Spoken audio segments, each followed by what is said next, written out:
사람에게는 정서라고 하는 것이 있습니다. 이모션이라고 하는 거죠. 그러니까 어떤 사물이나 사건들을 이렇게 바라보면 자율신경계가 작동을 해서 그것에 대해서 우리 안에서 어떤 마음의 작용을 하게 합니다. 반응을 하게 합니다. 아름답다, 슬프다, 뭐 이런 것들이죠. 그렇다고 해서 우리가 떠오르는 이 정서, 이 감정 이런 것들이 사실은 사물을 있는 그대로 정확하게 반영한다, 이렇게 정확하게 해석한다고 하기는 참 어렵습니다. 그러면 우리가 이런 정서와 생각들, 마음을 갖게 되는 제일 중요한 동인이 뭐냐면 그 개개인이 그것을 바라보는 태도라고 하는 겁니다. 그러니까 꽃이 아름답죠. 그때 시인의 감성으로 보면 이 꽃이 너무 슬프게 보일 때도 있습니다. 화사하고 아름다운데 그것이 슬프게 보일 때도 있죠. 우리 조현웅 권사님이 내가 그렇다고 그러시는데요. 사람이 마음에 가지고 있는 생각이 사물을 이렇게 반응하게 하고 보게 하는 특징을 가지고 있습니다. 아름답다고 하는 것도 사실은 복합적인 의미를 가지고 있어요. 그냥 눈으로 드러나게 보이는 아름다움이 있고 어떨 때 보면 그 아름다움이 내 마음속에 이렇게 감동으로 표현되는 경우도 있죠. 그러니까 좋은 것이 다 아름다운 것은 아니에요. 어떤 사람은 아름답다고 하더라도 나는 그렇지 않게 느껴질 때도 있습니다. 겉으로 드러나는 것과 마음에서 일어나는 이 정서 작용 사이에 차원이 다른 이 세계가 존재한다는 것을 우리가 인정할 필요가 있습니다. 그래서 내 안에, 내면에 사물을 바라보게 하는 이 모든 바탕과 본질을 위해서 여러분들이 영적인 차원의 관리와 기도가 굉장히 많이 필요합니다. 새해 첫 주일을 보내면서 제가 선한 능력으로 세상에 서기 위해서 우리가 하나님이 부어주시는 거룩한 새 영, 성령의 충만함을 받아야 된다는 필요성에 대해서 말씀을 드렸습니다. 오늘은 제가 실제적인 성경의 한 사건들을 통해서 그것이 어떤 결과를 가져오고 어떤 사건의 전개를 가져오게 되는지를 좀 살펴보려고 합니다.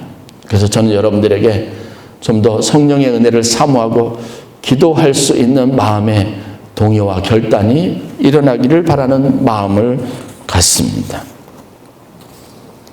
사도 바울이 빌립보에 있는 교인들에게 익숙하게 우리가 많이 들어온 다음과 같은 말씀으로 권면을 한 것이 있습니다. 빌립보서 4장 6절부터 7절 말씀입니다. 마음에 너희가 염려할 것이나 걱정과 근심거리가 생기거든 기도해라. 그리고 하나님께 구해라. 그러면 그 하나님께서 너희들에게 마음의 평강을 주셔서 그 평강이 그리스도 안에서, 예수 그리스도 안에서 너희 모든 마음과 생각을 주장하는 역사가 있을 것이다 라고 말한 겁니다. 성경 그대로의 표현을 빌자면 이렇게 되어져 있습니다. 아무것도 염려하지 말고 다만 모든 일에 기도와 간구로 너희 구할 것을 감사함으로 하나님께 아뢰라. 그리하면 모든 지각에 뛰어난 하나님의 평강이 그리스도 예수 안에서 너희의 마음과 생각을 지키시리라.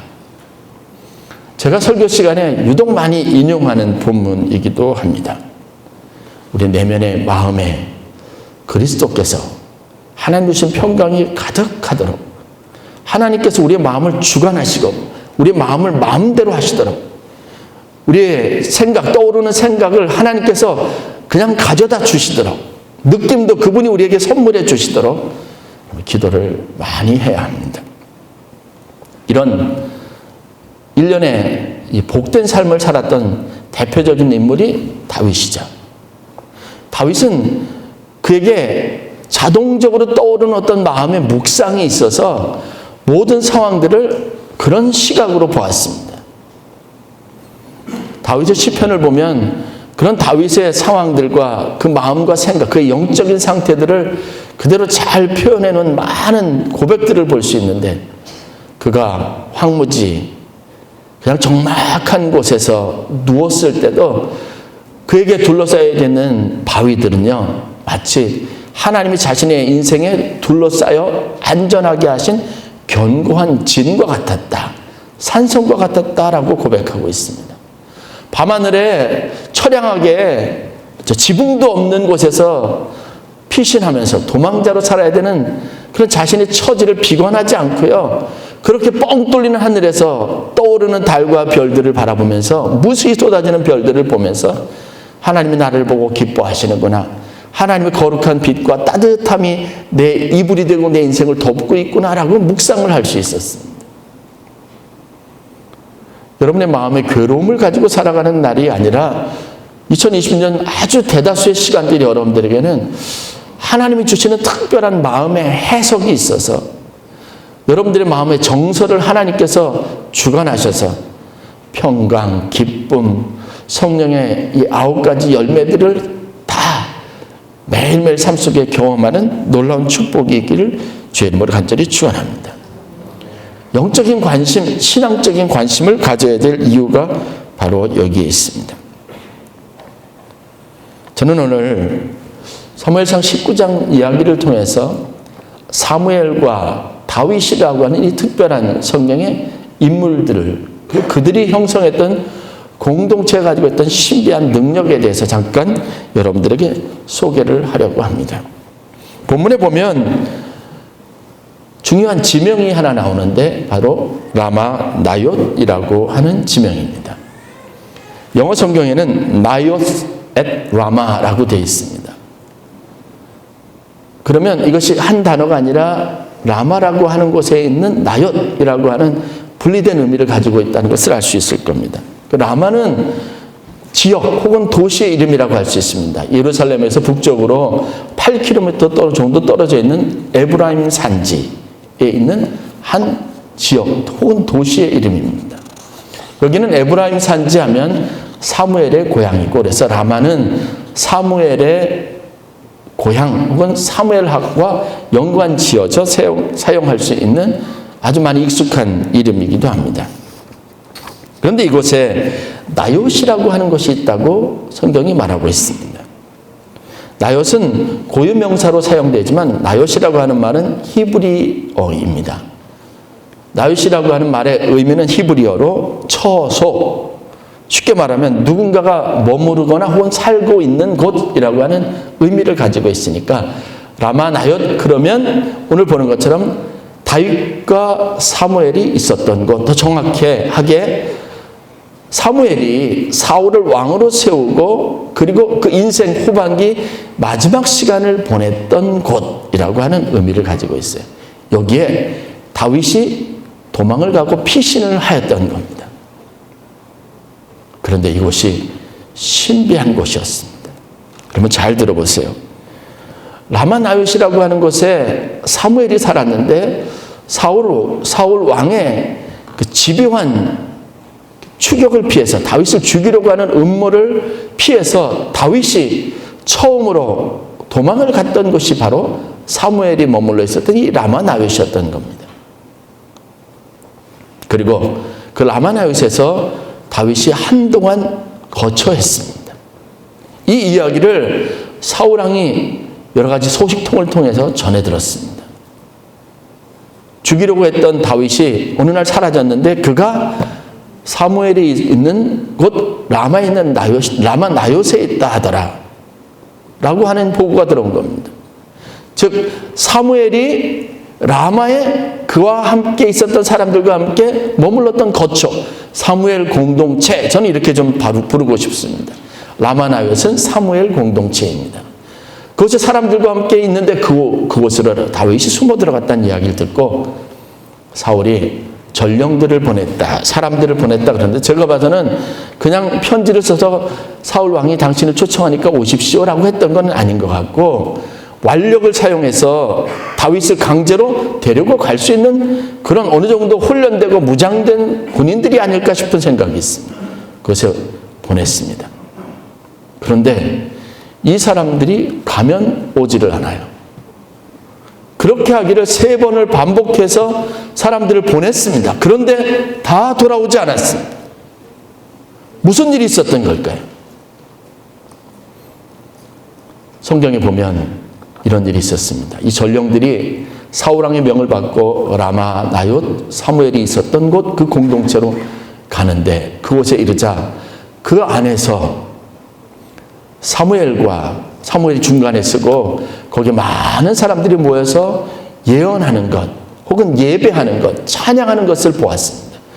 그것을 바라보는 순간 성경에 보는 표현을 보면 하나님의 영이 그들 가운데 임했다. 놀라운 것은요, 이 사람들은요 영적으로 훈련된 사람들이 아닙니다. 말씀을 들을 기회가 있거나 아니면 이들은 어떻게 보면 그 당시 이스라엘 보통 사람들이 그랬던 것처럼 그렇게 잘 신앙 안에서 조직되어지고 그렇게 성결된 분리된 삶을 살았던 사람들도 아닌 겁니다. 전쟁터에 나가서 싸우는데 익숙한 사람, 누군가에게 고용되어져서 그 사람을 위해서 자기 목숨을 내놓는 충성된 사람일 뿐 신앙적인 관심, 영적인 관심은 1도 없는 사람이었습니다. 그런데 이들이 하나님의 영에 의해서 변화가 일어난 겁니다. 자신들이 여기에 무엇을 위해서 왔는지도 다 잊어버리고 자연스럽게 그 라마 나얏 즉 사무엘 무리들과 함께 섞여서 그곳에서 예언을 말하고 하나님의 일을 찬양하는 사람으로 변화되게 된 겁니다. 3번에 걸쳐 간 사람들이 다 그렇게 됐어요. 깜깜무소식이자 이번엔 사울이 직접 나갑니다. 그런데 역시 사울도 예외가 될 수 없었습니다. 그곳에 이르자 사울에게도 하나님의 영이 임합니다. 성경에 24절의 표현해 보니까 그가 오히려 그 사람들보다 더한데 그곳에서 옷을 벗고 누워 있었어요. 예언을 말하게 되었습니다. 라마 나얏은 영적인 힘이 굉장히 강한 곳이라서 모든 사람들의 음모와 부정직한 것과 불의와 죄악과 그 사람들이 가지고 있는 살해 의도와 그 사람들이 가지고 있는 마음의 모든 그릇된 것을 다 바꾸어 놓을 만큼 강력한 하나님의 역사가 있었던 곳이라는 사실들을 성경이 말하고 있습니다. 저는 아주 오래전부터 저희 교회가 라마 나얏과 같은 권세를 가진 교회가 되기를 위해서 기도했습니다. 여러분들이 교회에 오면 마음이 편안해지는 것, 그것은 하나님의 라마 나얏과 같은 영적인 권세가 이곳에 있기 때문에 이것을 찾아오는 모든 분들이 느끼는 하나님의 영적인 신비로운 축복이라고 믿습니다. 제가 저희 사무실에 있으면서도 교회에 있으면서도 기도하는 이 일에 대한 효력을 참 많이 볼 때가 있어요. 제가 알고 있는 지금은 이제 90이 넘으신 목사님이신데요. 참 희한한 경험들을 많이 했습니다. 그 목사님은요, 제가 가서 뭔가 좀 심각하고 좀 어려운 이야기들을 좀 하려고 찾아가잖아요. 근데 그분 목사님만 만나면 희한하게 제 마음이 무장해제가 되는 거예요.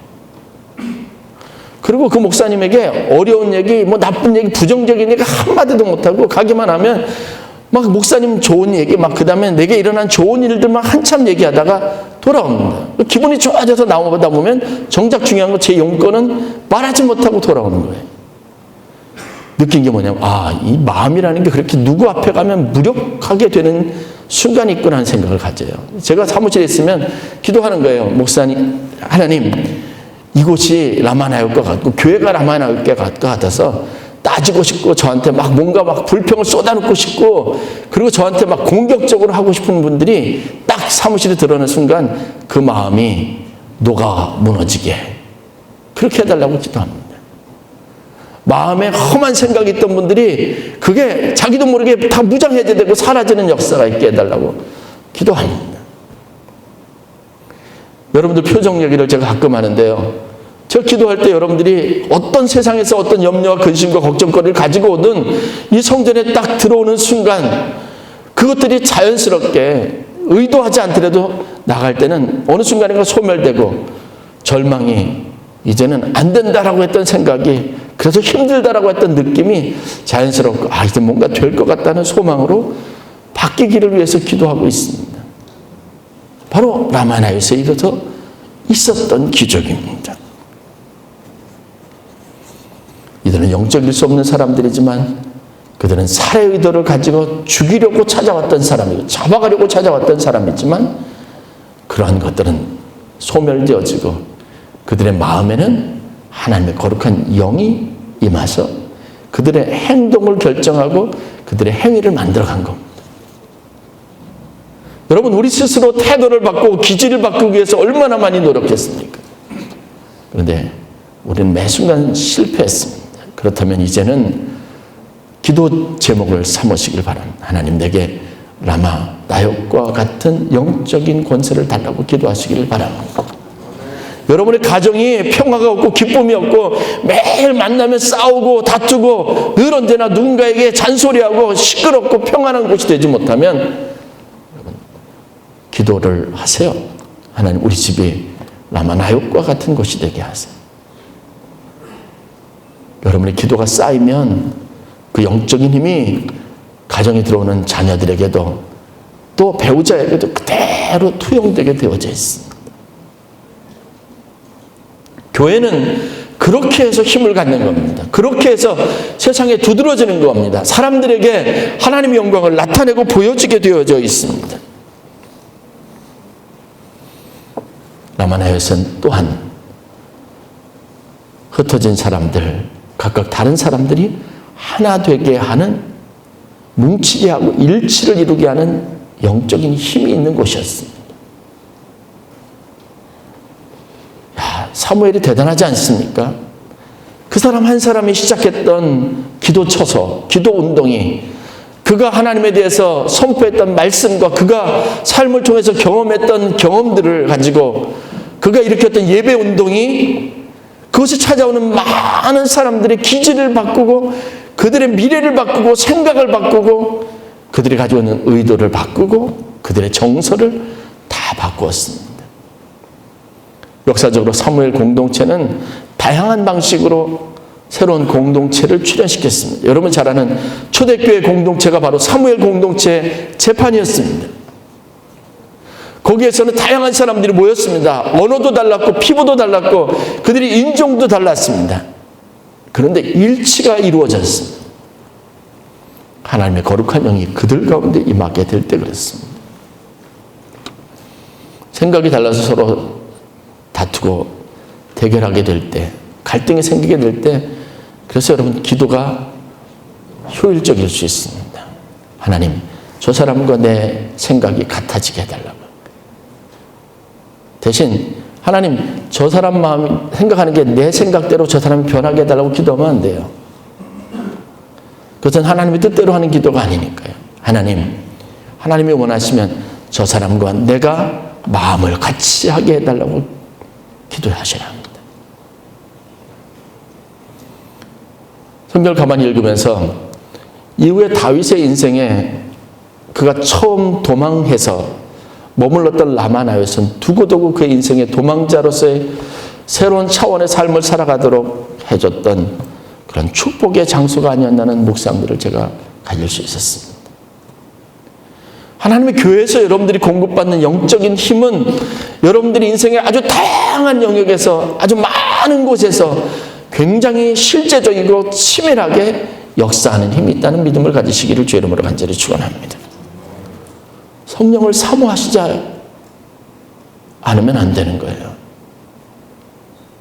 이제는 우리가 노력하던 것, 애쓰던 것에서 벗어나서 하나님의 성령이, 하나님의 영이 내게 부어지기를 바라는 좀 더 본질적이고 좀 더 지혜로운 기도를 가지고 여러분의 새해를 시작할 필요가 있습니다. 집회를 참가하시고 하나님의 성령의 역사가 일어나는 곳에 많이 가셔야 합니다. 저는 어릴 때도 그렇고 은혜를 받고 부흥회에 많이 쫓아다녔는데요. 그때마다 참 신비한 건 많이 봤습니다. 제가 저희 아버지 어머님 표현으로 하면 교회에 미친 이유가 있었던 경험이 있습니다. 신비하죠.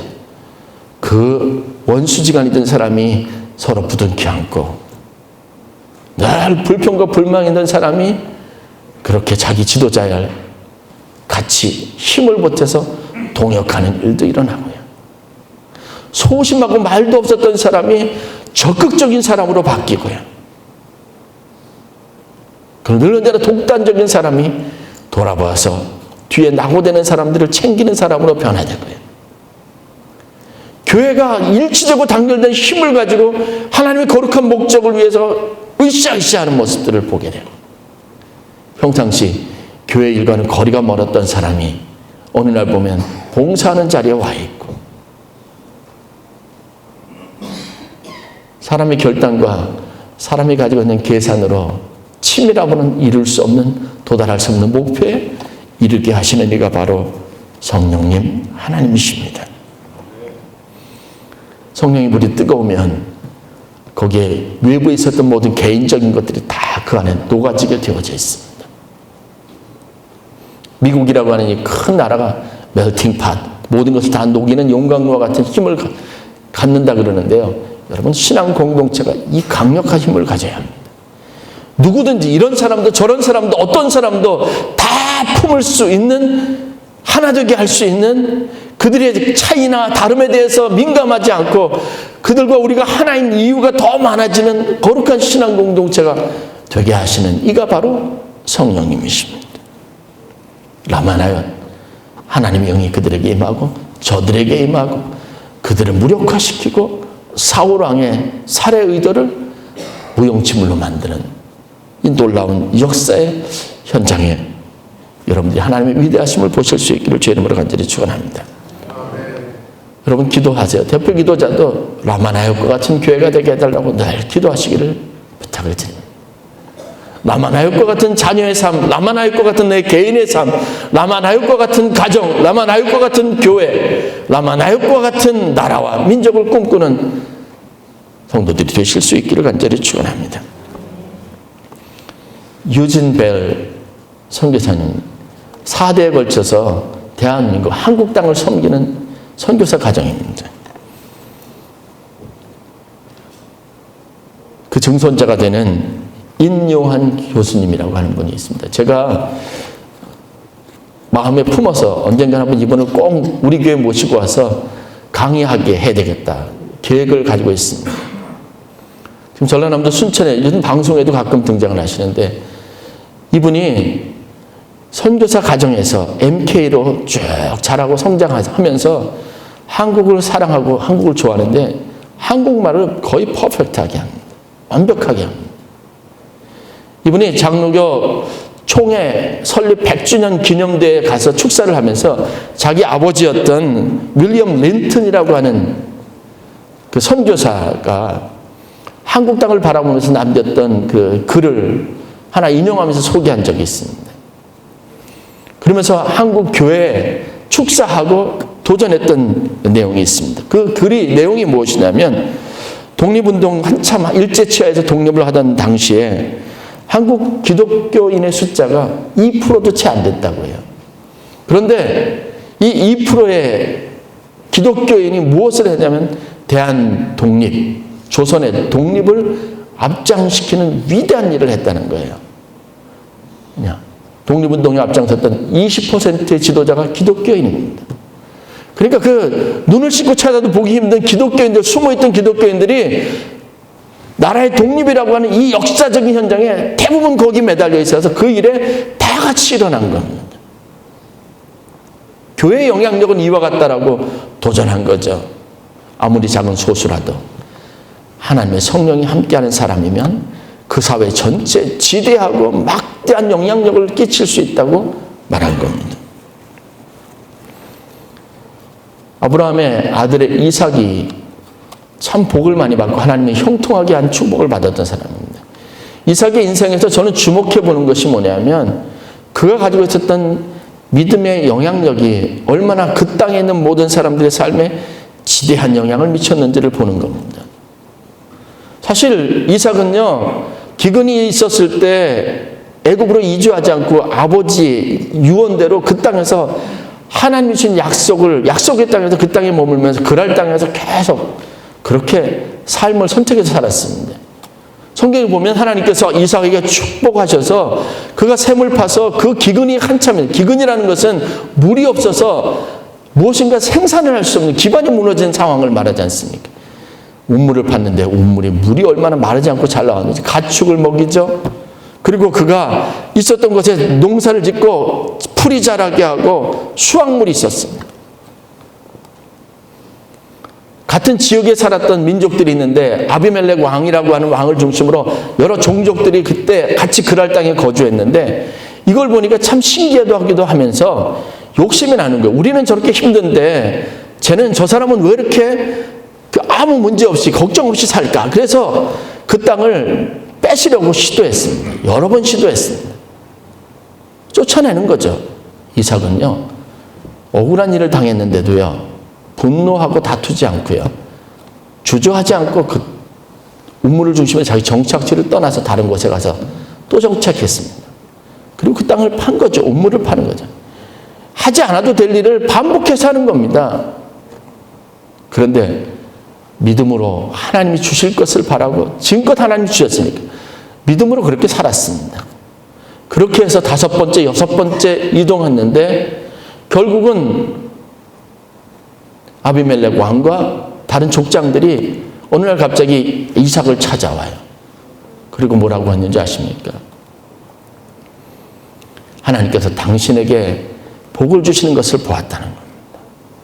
하나님이 당신을 형통케 하는 것을 우리가 보았습니다. 그러면서 그가 먼저 우리와 화평의 조약을 맺자고 합니다. 우리 서로 잘 지내자고 말합니다.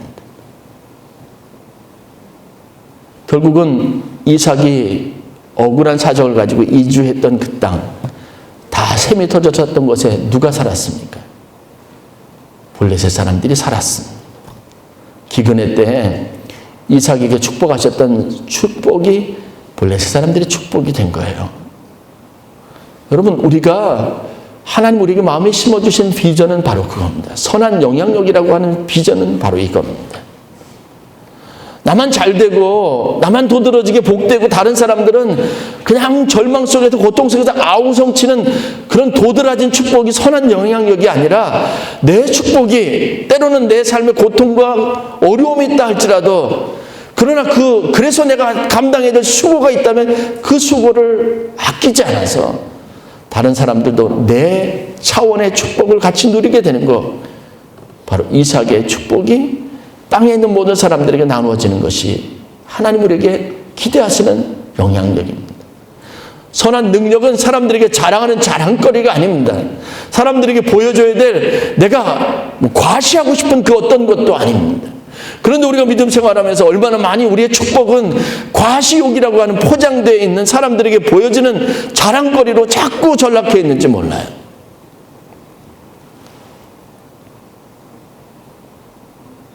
우리만이 쌓은 견고한 성이 아니에요. 우리에게 넘쳐 흘러서 기온의 샘이 예루살렘으로 흘러서 그것이 제단을 지나서 흘러 넘쳐서 주위에 있는 모든 땅을 적시는 겁니다. 에스겔이 보았던 환상처럼 무릎부터 차올랐던 것이 발목에서 무릎으로, 무릎에서 허리로, 허리에서 어깨를 넘어서 그 주변에 차고 넘치는 흐르는 강물이 되어서 주변에 있는 모든 생물들이 자라나는 위대한 축복입니다. 이것을 우리는 영향력이라고 말합니다.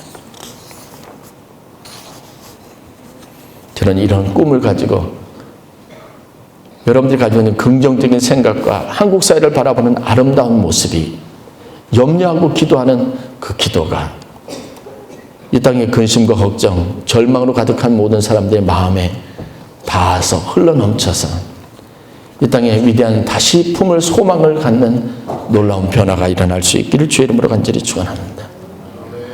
저 카페를 시작으로 해서 우리가 기도하는 것처럼 그것에 좋은 카페, 맛있는 커피 한 잔, 그것이 교회에 대한 이미지를 바꾸고 그 사람들이 이 예배 자리까지 나오는 위대한 점진적인 삶의 변화와 축복이 일어나는 이 놀라운 부흥을 우리가 함께 꿈꾸면서 남아나의의 영적 힘을 주시기 위해서 다 함께 기도하는 2020년이 되실 수 있기를 주의 이름으로 간절히 축원합니다.